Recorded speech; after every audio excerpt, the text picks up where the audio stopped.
आपको एक ऐसे मंदिर के बारे में बताते हैं जहां हनुमान जी स्वयं आते हैं, साक्षात आते हैं।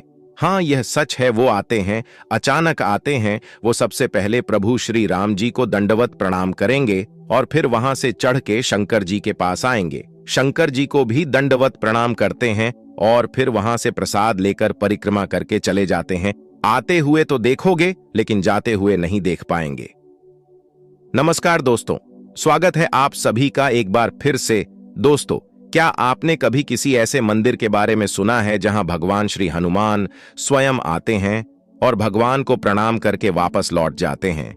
उन्हें आते हुए तो हर कोई देखता है, लेकिन जाते हुए कोई नहीं देख पाता। क्या आपने अयोध्या के श्री राम मंदिर की वह घटना सुनी है जो अभी हाल ही में हुई है, जहां स्वयं साक्षात बजरंगबली पहुंच गए, वह भी उस मूर्ति के पास जिसकी अभी प्राण प्रतिष्ठा हुई है? क्या आपने वह वीडियो देखा जिसमें एक बंदर एक झंडे पर चढ़कर हनुमान जी को प्रणाम करके चला जाता है? अगर नहीं तो यह वीडियो अंत तक देखिएगा। हमने ग्राउंड लेवल पर जाकर के बात की उस मंदिर के पुजारियों से, जहां भगवान श्री हनुमान स्वयं आते हैं एक वानर के रूप में और प्रणाम करके वापस चले जाते हैं। दोस्तों, बीते कुछ दिनों से अयोध्या से ऐसी घटनाएं सामने आ रही हैं जिनमें कहा जा रहा है कि गिद्धों के झुंड देखने को मिल रहे हैं, बंदरों के झुंड देखने को मिल रहे हैं।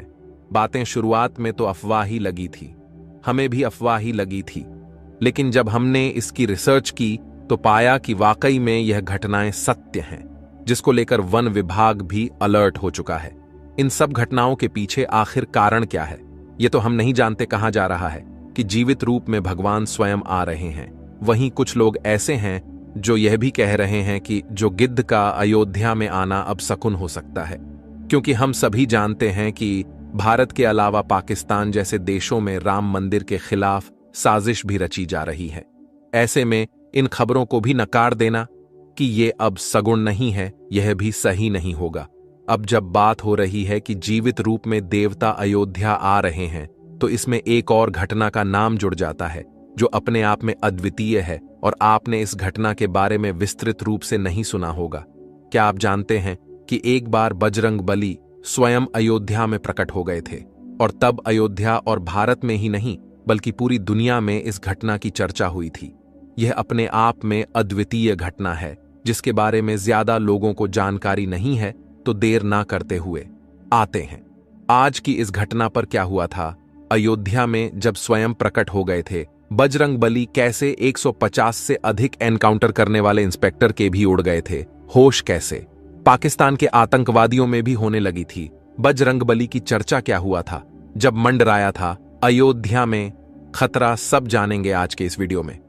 स्वागत है आपका द साइंटिफिक हिंदू पर, और मैं हूं आपके साथ आपका दोस्त धीरे। दोस्तों, इस घटना पर एक फिल्म भी बन चुकी है। लास्ट में उस फिल्म का नाम भी बताएंगे, जो कि काफी हिट हुई थी और यह पिछले साल ही रिलीज हुई है। तो चलिए बात करते हैं घटना के बारे में। बात है 1998 की। हर रोज की तरह हनुमानगढ़ी के सामने काफी भीड़ दिखाई दे रही थी।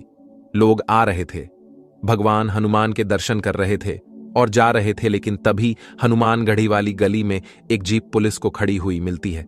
पुलिस को शुरुआत में तो यह लगता है कि शायद कोई व्यक्ति दर्शन करने आया होगा और इसीलिए वह जीप खड़ी करके अंदर चला गया है, तो शायद वह वापस आएगा। लेकिन 1 घंटा गुजरता है, 2 घंटे गुजरते हैं, लेकिन फिर भी उस जीव को लेने कोई नहीं आता है। 2 घंटे बाद पुलिस उस जीव को लेकर थाने चली जाती है और फिर उस जीप की तलाशी की जाती है। उस जीप में एक मोटर प्राप्त होता है। यह वह मोटर था जिससे पानी निकलता है। आमतौर पर इसे टुल्लू भी कहा जाता है। उस मोटर को खोला जाता है तो मोटर के अंदर कुछ बुरादे जैसा पाउडर जैसा मिलता है। पुलिस कुछ समझ नहीं पाती है और तुरंत ही एसटीएफ को बुलाया जाता है। उस समय एसटीएफ टीम को लीड कर रहे थे इंस्पेक्टर अविनाश मिश्रा। अविनाश मिश्रा की पोस्टिंग 1984 में हुई थी और 1985 से 2000 तक वो एसटीएफ में कार्यरत रहे। इनके नाम EX50 एनकाउंटर भी हैं। अविनाश मिश्रा जैसे ही पहुंचते हैं और देखते हैं, वह तुरंत बताते हैं कि यह तो RDX है। एसटीएफ टीम को यह समझते देर नहीं लगती है कि RDX अब पूरी अयोध्या में फैल चुका है, तुरंत ही पूरी अयोध्या को अलर्ट किया जाता है और पूरी अयोध्या में 1 घंटे के अंदर ही 8 जगहों पर आरडीएक्स जब्त किया जाता है। यह अपने आप में काफी हैरान करने वाली घटना थी, यानी आतंकवादियों की यह साजिश थी कि पूरी अयोध्या को एक बार में ही नष्ट कर दिया जाए। क्योंकि यह जीप हनुमानगढ़ी के पास पाई गई थी तो पूरी उम्मीद थी कि हनुमानगढ़ी में भी कहीं ना कहीं आरडीएक्स रखा गया हो। एसटीएफ टीम तुरंत ही हनुमानगढ़ी की तलाशी करना शुरू करती है, लेकिन बहुत हाथ पैर मारने के बाद भी टीम को कुछ नहीं मिलता है। इंस्पेक्टर अविनाश मिश्रा थक हार कर बैठ जाते हैं, लेकिन तभी एसटीएफ टीम का ही एक सदस्य काफी देर में मंदिर के अंदर से निकलता हुआ दिखाई देता है। लेकिन यह सदस्य कभी एसटीएफ टीम में रहा ही नहीं था। अविनाश मिश्रा जैसे ही उस शख्स को आवाज देते हैं, वह व्यक्ति भागने लगता है। यह व्यक्ति पूरी तरह एसटीएफ दस्ते के ही यूनिफॉर्म में था। तुरंत ही टीम उसे दौड़ाकर पकड़ती है और यह समझते देर नहीं लगती कि यह कोई आतंकवादी ही है। जैसे ही उस आतंकवादी को पकड़ा जाता है, वह आतंकवादी हंसने लगता है और हंसते हंसते कहता है, अरे तुम कुछ नहीं कर सकते, मैंने अब हनुमानगढ़ी के अंदर टाइम बॉम्ब लगा दिया है। और घड़ी देखते हुए वह कहता है, अब तो सिर्फ 1 मिनट बचे हैं, जाओ जो करना है कर लो। तुरंत इंस्पेक्टर अविनाश मिश्रा हनुमानगढ़ी के अंदर की तरफ भागते हैं। एसटीएफ टीम ने हनुमानगढ़ी का कोना कोना छान मारा, लेकिन कुछ भी नहीं मिला। अब मुश्किल से 20 से 30 सेकंड का वक्त बचा होगा, तब टीम को लीड कर रहे इंस्पेक्टर अविनाश मिश्रा की नजर एक बंदर पर पड़ती है। वह बंदर वाटर कूलर पर बैठा हुआ तारों को काट रहा था। इंस्पेक्टर अविनाश मिश्रा को शक हुआ कि इस वाटर कूलर में कुछ हो सकता है और वह चाहते थे कि यह बंदर इन तारों को छोड़े तो जाकर वह वहां पर चेक करें। उन्होंने आनन फानन में पास में खड़े हुए व्यक्ति का प्रसाद उस बंदर की तरफ फेंका, लेकिन बंदर ने प्रसाद नहीं लिया और बंदर वहां से भाग जाता है। तुरंत इंस्पेक्टर अविनाश मिश्रा साथ में खड़े बम निरोधक दस्ते को वाटर कूलर के पास जाने के लिए कहते हैं और जैसे ही वह शख्स वाटर कूलर के पास पहुंचता है, वह जोर से चीखता है और इस चीख से वहां पर खड़े सभी व्यक्तियों का ध्यान उस वाटर कूलर पर चला जाता है। वह शख्स जोर से चिल्लाकर कहता है, अरे ये तो टाइम बॉम्ब है। और इसके साथ ही वह एक बात और कहता है, वो कहता है, अरे सर ये तो 3 सेकंड पर रुक चुका है।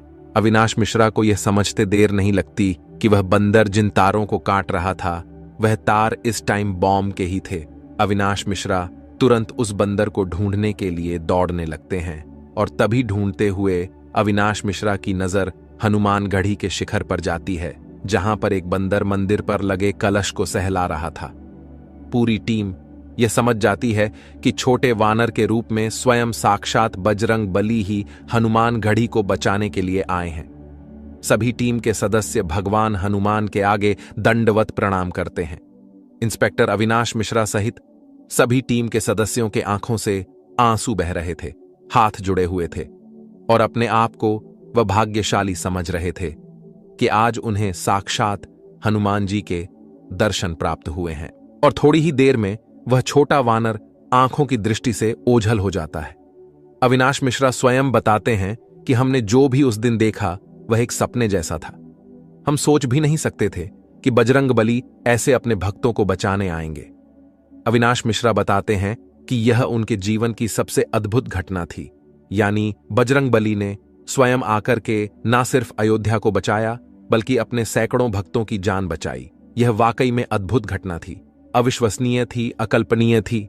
इस घटना को इंस्पेक्टर अविनाश मिश्रा पर बनी फिल्म इंस्पेक्टर अविनाश में भी दिखाया गया है, जो पिछले साल 2023 में मई में रिलीज भी हुई थी। इस वीडियो में जो आपने इस घटना के सीन देखे वह भी इसी मूवी के ही हैं। तो दोस्तों, आज हमें यह लगा कि यह घटना आप तक अवश्य पहुंचाने चाहिए, तो हमने पहुंचाया। अब आपकी बारी है कि इस घटना को और भी लोगों के साथ शेयर करें। इसको लेकर के इंटरनेट पर तमाम आर्टिकल्स आपको मिल जाएंगे, तमाम वीडियोस मिल जाएंगे और तो और वह फिल्म भी मिल जाएगी जिसमें इस घटना को दिखाया गया है। इसी तरह की और भी घटनाएं आप जानना चाहते हैं तो हमें सब्सक्राइब कर लें और अपनी राय कमेंट में देना मत भूलें।